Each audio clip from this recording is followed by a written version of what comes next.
Another day and more progress getting done on the 59 rat rod. We left off by actually getting the body to be sitting on the top of the chassis, and we put a bunch of tack welds so that we can get the windshield cowl all tacked in. We got the B pillars tacked in, and the trunk area are all tacked in. So this body and car chassis is one. So now basically what's next is we're going to work on getting the front doors mounted. Pretty much the back half of the car is mounted and where it's got to be, but we're obviously missing this whole entire front chunk: hood, fenders, grille, front doors. Those are all really important to make a car complete. So we're gonna do in this video is get the doors mounted up. I'm gonna start the process of getting the hood and the fenders at least roughly mounted to get an idea what we got to do for that.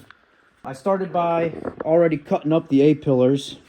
I had the front door up here, and the A-pillar itself was getting in the way from the door coming in, closing all the way, and sitting exactly where it's got to sit. So we ended up chopping up that front half of the A-pillar structure so we can at least make room, but obviously there's nothing to mount the door hinges to. With the door just sitting there, it fits fairly nicely, but there is some fine-tuning that we need to do. The front of the door on the bottom corner here, it hits the rocker, so we're going to have to dice it somehow and tap that down or replate it. And obviously we need a spot for these front hinges to mount. So we're gonna have to box this in and make some kind of mounting solution for those. I didn't chop up the driver's side, so you can kind of get an idea of what we had to end up chopping so far on the passenger side. Pretty much where this folds over to about a 45-degree angle into this pinch weld, all that had to be cut off to get that door to even come remotely close to fitting. From the inside, it looks like it fits really good. The door is latched, and honestly, it's just getting the front of the door to fit a little better and have a mounting location. Oh, before we get digging into that, what I want to do is actually build some wood cribbing for this car. I want to be able to put this car at ride height, and I also still want to be able to work on it. So we got a bunch of 2x4s. We're going to chop them up into little pieces, basically build 4 squares that the tires can sit onto, kind of like DIY jack stands. It's just to get the car to sit a little bit more elevated so we're not working on the ground completely, and hopefully it'll make it even easier for you guys to see the work that we're doing too. So we're gonna chop that up, get those screwed together, and get this car jacked up.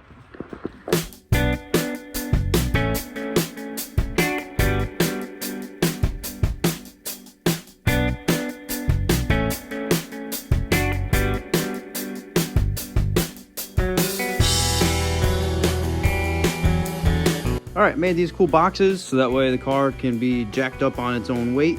But the only problem is now I can't jack it up high enough to get the front to sit on the boxes. I'm going to take apart the front suspension so that way I can get that front end to come lower, or technically the control arms to come up. Put the wheels back on, get it on the boxes, and then start figuring out these doors.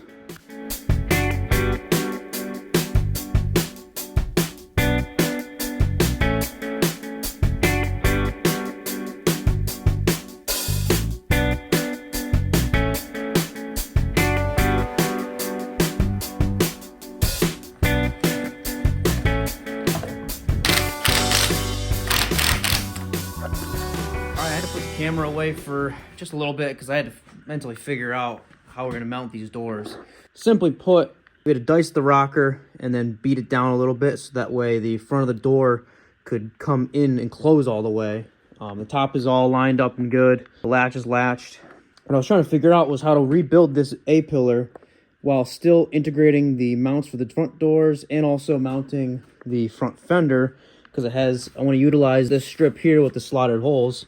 And I was trying to figure out a way to integrate all that in one and do it all at once, but I decided it's going to be way simpler just to start with the basics, get the door mounted. So I'm going to start by making some hinges. I made a little template, a very basic cardboard template. We're going to make this out of 1/8 inch. It's like a 2.5 by 2 angle. We're going to bend it up. I didn't really have a good way to transfer the holes through from the hinges to the bracket. I don't want to pre-drill and have them be off. So I'll get these brackets made up, tacked in, get the door clamped by the hinges to these brackets, be able to open up the door, and then I'll be able to transfer through and drill those holes. Once the door is mounted, then I'll be able to open it, see where it closes, and then I can get a better idea of how I can rebuild this A-pillar without having to spend a ton of time and making sure that I'll have enough room for these door hinges. I think The most important thing is that we get this door mounted, and then everything else can get built around those door hinges. So let's get those angled brackets made up.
A little flimsy. It has some strength in this A-pillar, but we got a door.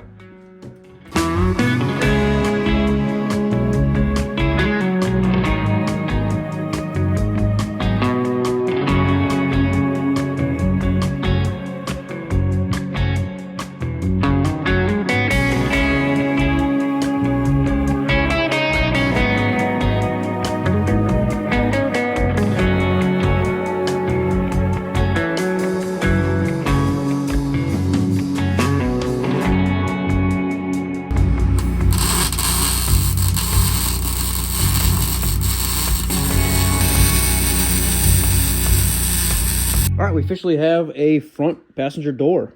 I've got the brackets all fully welded. I added these little gussets in here. I added some gussets in the middle just to kind of get a little strength and take some flex out of them. And then I tied it into what's left of the A-pillar that I cut apart. So these are super solid. There is almost zero flex at all in that A-pillar, even though there's not a ton of structure to it. So I'm super happy with how stiff this door is right now. I had to cut back this piece and bring that in where that bottom mount welded to. And we burned all that in on the inside there. Like I said, I'm going to end up boxing this in. So that way when the door closes, there'll be even a tighter seal. And then we're going to tie in to this A-pillar here a little bit to that box. And that'll strengthen up that whole corner. Now we just have to take a grinder and chop apart the driver's side and basically rinse and repeat. Make two similar mounts just like that and get that driver door all mounted up.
have 4 doors. And everything is fully functional. That's pretty dang cool. That's a huge thing checked off the list with this build, because when it has doors, now it's actually starting to look like a real car. But obviously we're missing a huge part of it. The whole front clip. Now, I mocked up the passenger fender just to kind of get an idea where it lines up with the door. The nose of the Thunderbird is way longer than the 59 was. Both were 4 cylinders, so the 59 4-cylinder diesel was actually considerably smaller because it was a 1.8 liter, I believe, non-turbo diesel.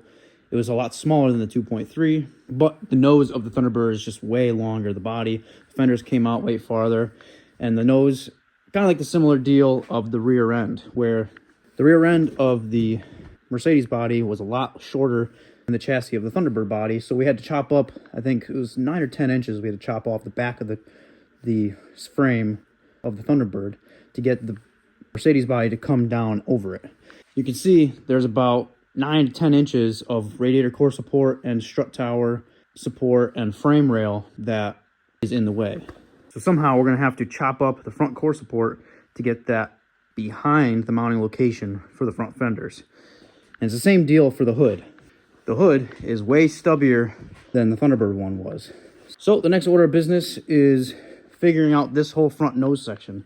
We're going to start with taking the radiator out, the electric fans, anything that has to do with the cooling, basically, because that's what's up front. And then what I want to do is get to the point where the hood comes down. Since there's a lot less modification to do to get that to come down and fit, it's basically just cutting this top section of the radiator core support. Then the hood will come down, the grille will sit back in between these 2 sections here. And we'll be able to get a good idea where we have to chop up in this section here to get the fender to come in more. What I was originally planning on doing was chopping the whole front core support and frame rail sections off this completely. Right where the seam of the strut towers and the core support sides are welded together, I was going to lop it here, have that whole front section off, and I was going to build a whole new tubular front radiator support and frame rail section. But I decided to just keep it way simpler than that. This is a rat rod and a lowrider. It's not going to be this crazy race car, so it doesn't need a whole tube front end. So I decided I'm going to keep it simple. I'll probably have to do some kind of tube work maybe for the top of the radiator core support, but I'm going to keep it as stock frame rail as possible while still fitting the whole front clip.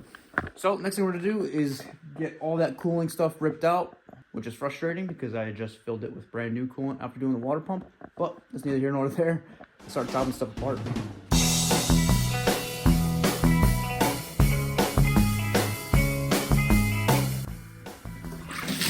Oh, God.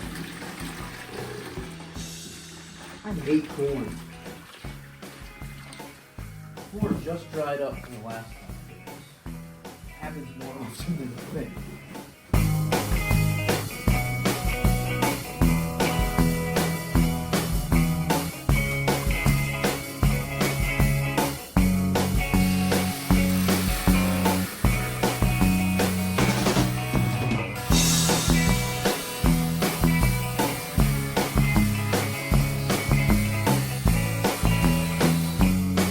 Think about it too much. You just gotta do it.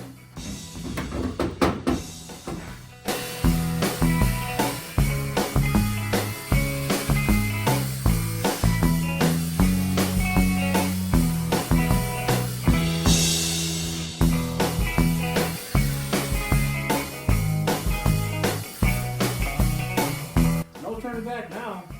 Alright, well, I think we're at that point when I cut the roof off. But, you get the point.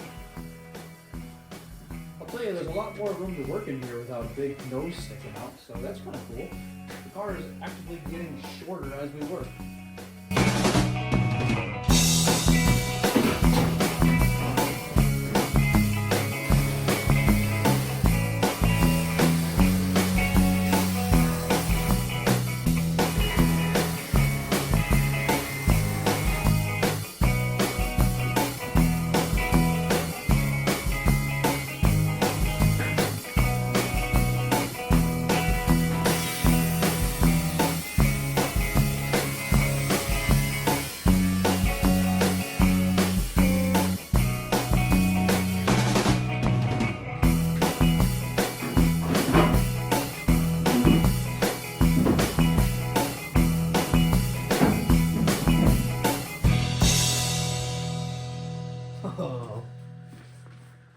That looks so sick.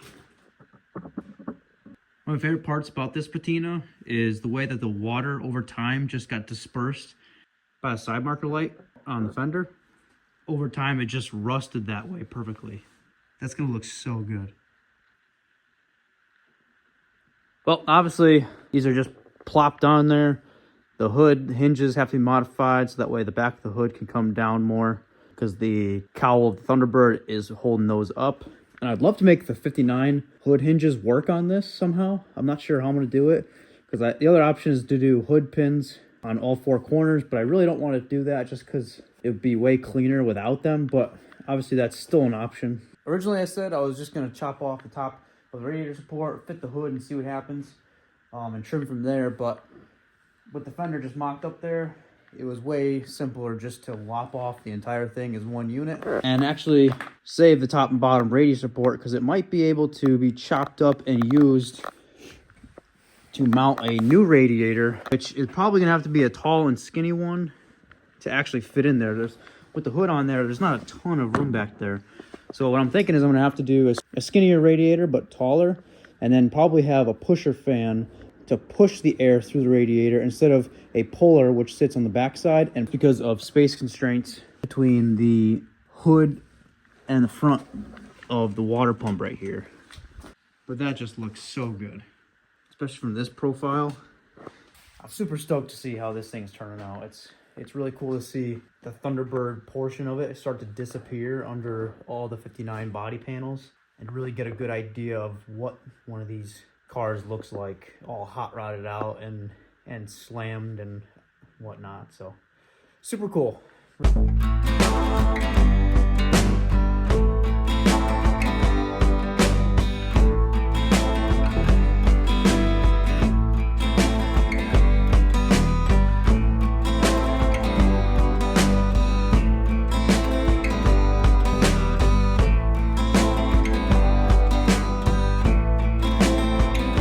All right, I'm gonna wrap this video up here. Obviously, there's a ton of work to do in order to make mounts and stuff to make this whole front clip actually mount to the car. But we're gonna save that for another video. If you guys are interested in seeing any other videos that we did on this car, getting the body on top of the chassis, cutting apart the Thunderbird, feel free to check it out on the channel. Stay tuned for more videos on this car. Thank you guys for watching. We'll see you on the next one.